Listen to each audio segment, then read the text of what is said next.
Aujourd'hui je vous réserve une petite vidéo bien sympa. Je vous ai réuni un 2JZ et un 1JZ. Ça va piquer.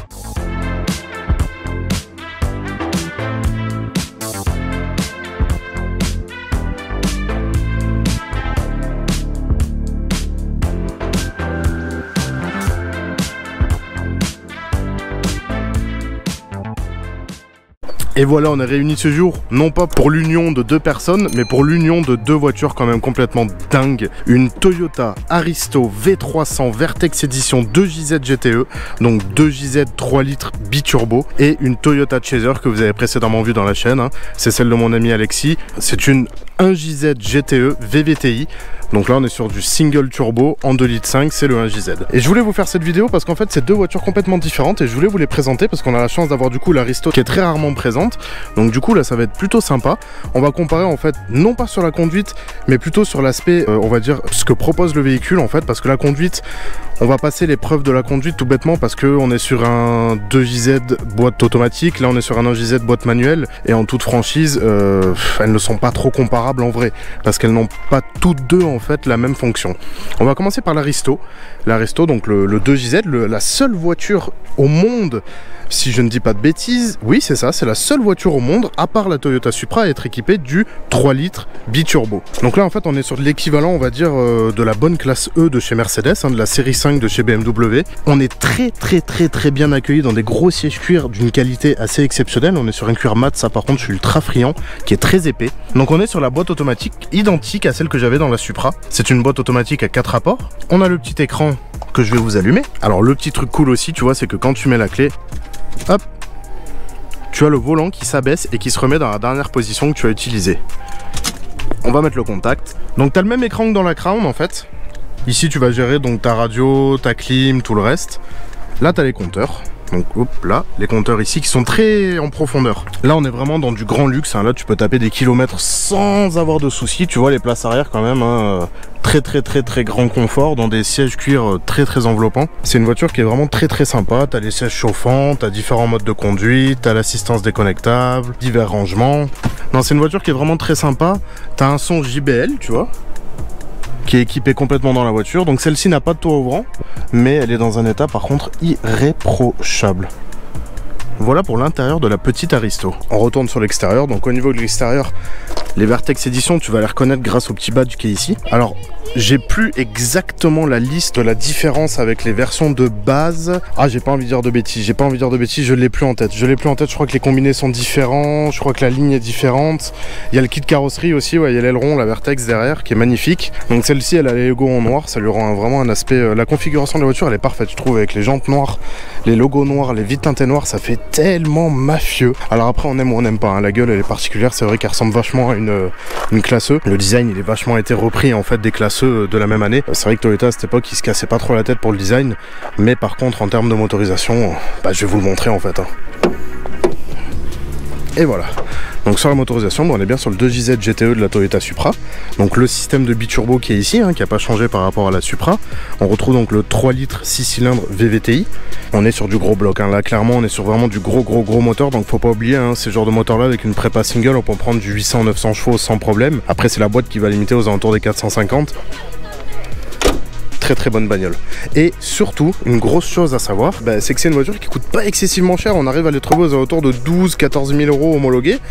Franchement une voiture avec un moteur de Supra à 14 000 euros, le jour où vous en avez une vous m'appelez, hein. Allez on va passer à la suivante. Bon la suivante pour ceux qui ont déjà vu la vidéo vous la connaissez.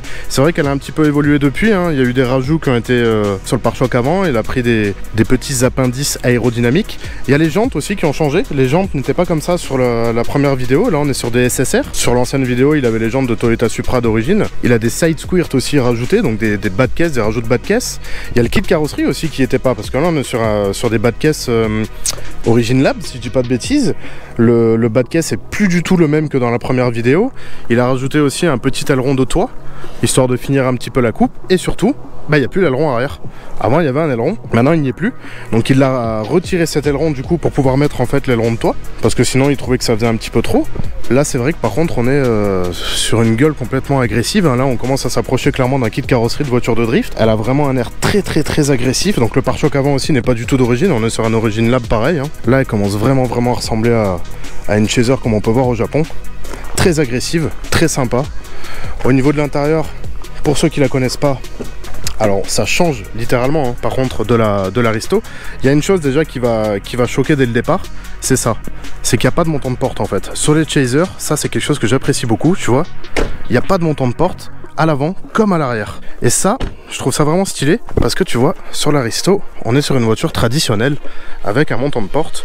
Alors ça change pas grand chose, hein, mais c'est que je trouve qu'une fois que les portes sont ouvertes avec les vitres baissées, regarde, je te montre à quoi ça ressemble. Je vais le faire pour vous en exclusivité. Je vais baisser les vitres d'une Toyota Chaser. Oui, oui, oui, messieurs et messieurs dames. Hop, on va baisser donc les vitres de ce côté-là. Alors oui, à l'arrière, ça ne se baisse pas à 100%, hein, mais tu vois, regarde. On va ouvrir celle-là, celle-ci, et tu vois, ça a peut-être pas d'importance pour certaines personnes, mais moi je trouve ça vraiment stylé en fait, ça rajoute vraiment un effet un peu sport. Il n'y a pas beaucoup de voitures qui le font, quelques Subaru, le CLS de chez Mercedes, il y a très peu de voitures. Ça c'est quelque chose que j'aime vraiment beaucoup. Elle a le toit ouvrant par rapport à l'Aristo. Elle a une chose aussi que par contre que l'Aristo n'a pas, et ça c'est vraiment le goût et les couleurs, c'est les sièges en velours. Là on retrouve le même style de siège qu'il y avait dans la Crown, je sais pas si vous vous souvenez, pour ceux qui n'ont pas vu, c'est le break avec le même moteur justement que cette voiture que j'avais fait précédemment dans la chaîne. On est sur des sièges velours, là il y a très peu en fait de Chaser qui ont du cuir parce que les Japonais en fait sont excessivement fans des sièges en tissu et pas forcément fans des sièges en cuir. Là on est sur une Tourer V, donc Tourer V c'est la finition sport, et dans la finition sport donc on va avoir principalement beaucoup ont la boîte manuelle, le 1JZ GTE et aussi une espèce de finition tu vois carbone Kevlar. Alors normalement tu devrais bien le voir ici. Voilà, c'est du carbone Kevlar en fait qui est sur toute la console centrale, regarde. On va en retrouver ici, on va en retrouver sur les portières, autour du levier de vitesse aussi. Là on a un petit levier de vitesse Mishimoto en carbone aussi très sympa. La triplette de Mano Défi. Les compteurs vraiment particuliers de la Toyota Chaser qui sont en fait quand tu coupes tu ne vois plus rien. Et quand tu allumes en fait tu as un éclairage rouge, ça c'est vraiment très sympa aussi. Donc on a quand même beaucoup moins d'options dans cette voiture que dans l'Aristo. Il n'y a pas d'écran, hein. On est à... Si je dis pas de bêtises, on a que 2 ou 3 ans d'écart, hein. On n'est pas excessivement très éloigné. Donc c'est un petit peu plus austère, on va dire, c'est moins typé confort, hein, malgré que ça reste quand même une berline très confortable. Mais tu vois tout de suite, la coudoir est beaucoup plus petit. La coudoir là, c'est vraiment juste en fait du plastique recouvert avec du tissu, alors que l'autre, tu as une couche de mousse sur du cuir très matelassé. C'est vraiment un autre monde. C'est vraiment typé confort. Là, les sièges donc sont légèrement enveloppants sans être trop agressifs, hein, c'est pas des Recaro non plus. On n'a pas de son JBL ou quoi que ce soit, on est sur du son Toyota d'origine.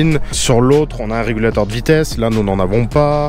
Il y a quand même les feux automatiques, hein, tu vois, il y a quand même le Komodo feu automatique. La commande électrique, la colonne de direction électrique, pardon, là on est sur une colonne manuelle. Il n'y a pas tout ça, hein, donc vraiment l'autre là-bas c'est typé vraiment confort, là on est vraiment typé sport. C'est une voiture complètement différente. Alors je peux vous la démarrer cette Toyota Chaser. Par contre vous êtes clairement pas prêt pour le son qu'elle fait, parce que cette Chaser en fait est équipée d'une ligne en titane. Et le titane, bah, c'est pas pareil que l'inox et ça fait un sacré bordel. Au niveau des places arrière, je vous les montre aussi, hein. Tout somme toute basique avec un accoudoir central que tu peux déployer, hein, bien sûr. Tu peux faire de la route, hein, honnêtement. Tu as un peu moins de place que dans l'Aristo par contre au niveau des jambes, mais tu restes quand même dans une berline qui peut t'amener d'un point A à un point B avec un très bon confort. Alors avant de vous la démarrer, je vais quand même vous montrer le moteur pour que vous compreniez la différence entre le 2JZ 3 litres et le 1JZ 2 litres 5. Donc celui-ci a été légèrement modifié par rapport à l'autre. On va retrouver donc une admission, un échangeur d'air. On a une barre anti-rapprochement qui a une petite particularité très sympa. C'est qu'en fait elle a un point de... Comment on peut dire, un point d'accroche, un point de poussée sur le master vac qui en fait empêche la déformation du tablier et en fait d'avoir un effet un peu spongieux sur la pédale de frein. Donc le feeling est vraiment amélioré grâce à ça. C'est assez particulier mais a priori il paraît que ça marche bien dans les grandes phases d'attaque. Alors elle est équipée d'un boost controller, par contre elle a sa pression d'origine. Le boost controller était dans la voiture au moment de l'achat mais il n'a pas été raccordé en fait. Et donc le 1JZ est ici, donc on est à peu près sur la même typologie du bloc, la même typologie moteur. On a moins d'électronique, hein. On a un petit peu moins d'électronique au niveau du papillon malgré qu'on a quand même un sacré bordel ici. Et là donc du coup on n'est pas sur du biturbo mais du single turbo. Le turbo est vraiment toujours en bas, hein. Ça reste toujours une usine à gaz. On peut épurer tout ça en fait, on peut via une G-pipe en fait dégager un petit peu tous ces conduits pour faire de la place et améliorer le flux d'air. Mais bon, Ça reste quand même des voitures qu'il faut swapper en top monte. Pour moi, ça reste la meilleure modification du marché. Au niveau de l'esthétique, beaucoup diront ça ressemble à une série 539. C'est vrai. Comme je vous disais encore une fois, hein, Toyota, ils se cassaient pas trop la tête à l'époque pour les designs. Là, tu vois, ils ont pris une classe E. Là, ils ont pris une série 539. Ils ont modifié quelques éléments. Et voilà, ils ont sorti la Toyota Chaser. Allez, sans plus attendre, je vais vous la démarrer. Alors celle-là, elle est vraiment particulière, hein. Je vous dis, la ligne titane, c'est... Attention les oreilles. Allez, le petit démarrage de la Chaser.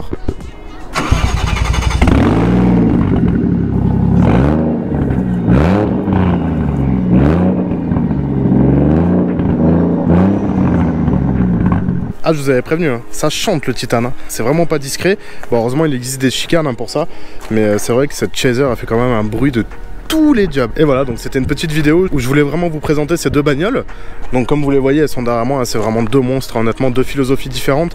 On va pas forcément les comparer en fait pour la conduite, pour la simple et bonne raison. Donc comme je vous ai dit, il y en a une qui est typée confort, boîte auto, l'autre est typée sport, drift en boîte manuelle. C'est pas vraiment le même poids, c'est pas vraiment le même châssis. Chacune des deux en fait a son avantage. En gros, pour la faire courte, l'Aristo c'est le confort, c'est le cruising, c'est la boîte auto, on se déplace, on voyage en confort, on est bien. La Chaser, c'est l'agressivité, c'est le drift, c'est la conduite sportive. Après, voilà, dans l'ensemble, ça reste deux berlines, hein. On va pas non plus aller attaquer le col du Turini avec, mais ça reste quand même deux bagnoles très sympathiques. Sur ces belles paroles, j'espère que cette vidéo vous a plu et je vous dis à bientôt dans la prochaine vidéo. Allez, salut!